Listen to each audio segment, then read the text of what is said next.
Hi, I'm Vera.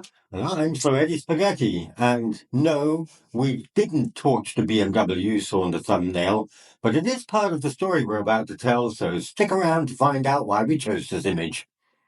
So, anyway, we've been on all sorts of cycling trips for over the last dozen years and are compiling slideshows of our past trips. In this video, we would like to share some of the memories we have on the first part of a trip we did in the summer of 2015. After all the terrible weather we had on our summer trip the year before, we decided not to take any risks and headed to the south of France to begin with, looking forward to the warm Mediterranean climate. Big mistake! With temperatures hovering around 40 degrees Celsius for weeks, it was much hotter than we had hoped for. We managed by reducing the time we cycled and with prolonged siestas in the afternoon, but we had to force ourselves to get up at the crack of dawn to get any distance covered. Scorching heat and plenty of sun is fun if you're lazing around with nothing to do. But there are better conditions for cycling, so ironically, this was the last time we headed south in the height of summer for several years. But on the upside, we did enjoy the early morning atmosphere when roads were empty. And as will become especially apparent in the next video of part 2 of this journey, we benefited from being first to arrive at tourist attractions that would get overrun later in the day. But before we get ahead of ourselves, let's show you what we have in store for you in this video and start by showing you where we went. If you watched episode 8 of this series, you will already be familiar with our first destination, the campsite in the Ardèche Canyon that could only be reached by a cable winch. We started out in Seyssel, which, as you should be aware of from various trips we have shown you before, served as a convenient spot for commencing and ending our journeys to the south of France with just a 5-hour train ride separating us from home. We soon branched off from the Via Rhôna, past the Lac de Bourget, Aix-les-Bains and Chambéry, and followed the river Isère before reconnecting with the Via Rhôna. Not much later, we turned west into the foothills bordering the Rhone Valley and reached our destination after several days.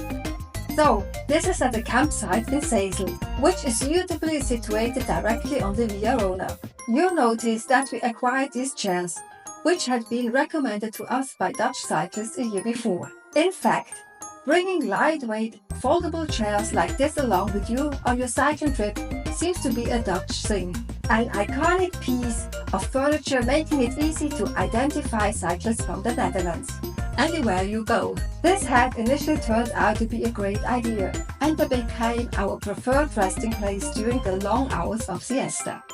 But unfortunately, they didn't last, because they were so comfortable that Slow Eddie Spaghetti spent so much time sleeping in them that they collapsed and got broken. Classic. I'll never hear the end of that. So this is why we now just use a picnic blanket, which has the advantage that I can spread my body in any which way I like and is far more durable. But anyway, let's get back on track. After a short night, we set out before the blistering sun shone from above with the chairs safely packed in our panniers. We made it to Chambéry by lunch, spent all afternoon sleeping in the heat, and then continued in the evening.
There wasn't anywhere suitable along our path to put up our tent, and it was getting late.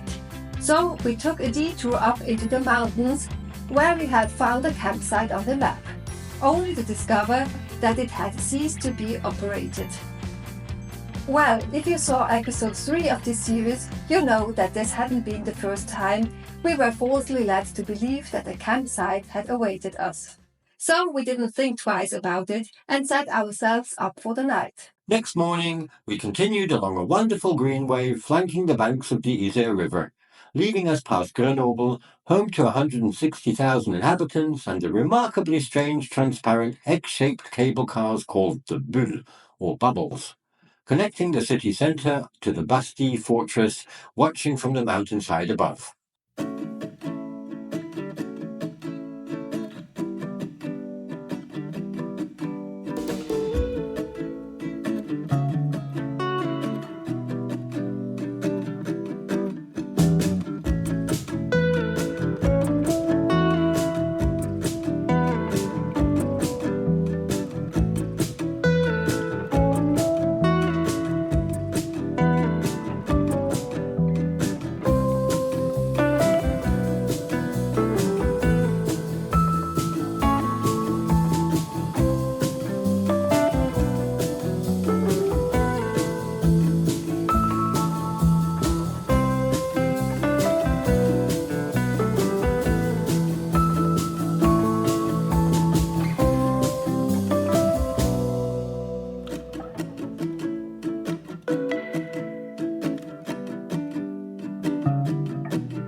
Sadly, the greenway only led us past Grenoble and not too much further on.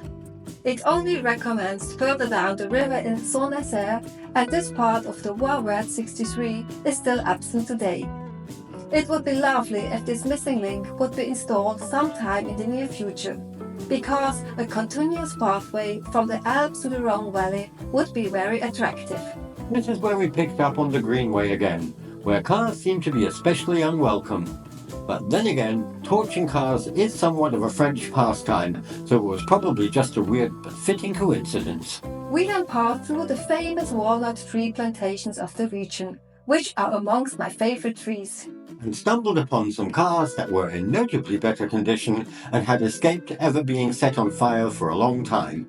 This route was brand new and a top-notch with information boards and all. A prime example of the progress being made to create a network of safe and enjoyable cycle routes in France.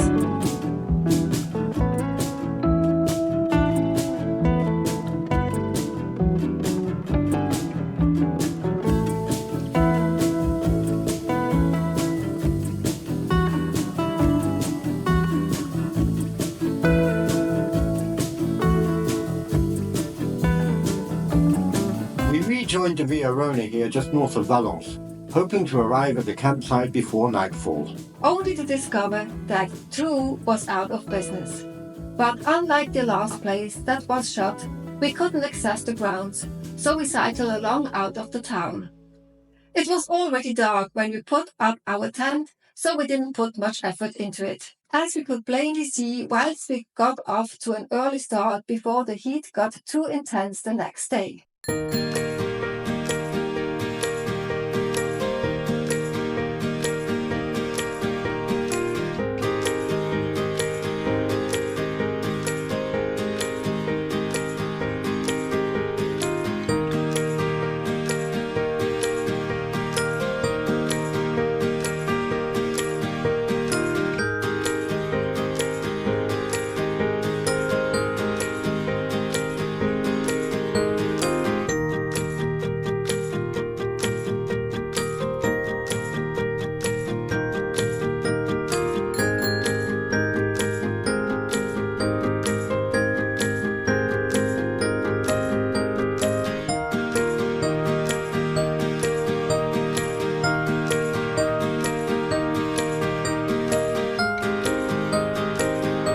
So, that was that. We had arrived, and stayed here for 2 days to relax and recuperate from the strenuous heat. Intense as it was, we were slowly getting used to the temperatures and reshuffled rhythm of sleep.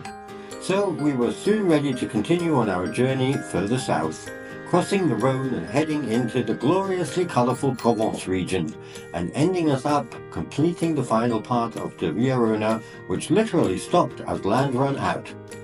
We'll reveal all we discovered in the next video, so don't forget to subscribe so you don't miss out on that. Yes, I look forward to sharing more of our memories, but I also enjoyed making this video, and I hope you enjoyed it too. If you did, please smash the like button. So, we will see you soon again. Until then, thanks for watching and bye-bye.